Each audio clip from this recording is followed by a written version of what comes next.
Here's how I personally sharpen my tungsten needle is I grab a nail filer. You can also use an electrical filer, little Dremel, and from a downward, and this is the kind that I use. It's a really thicker grained filing. And I start from, I do an angle, so like this.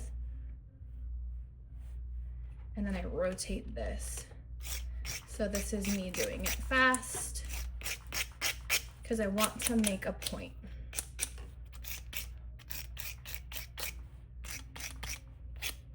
And the sharper it is,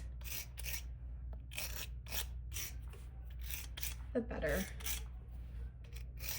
the weld.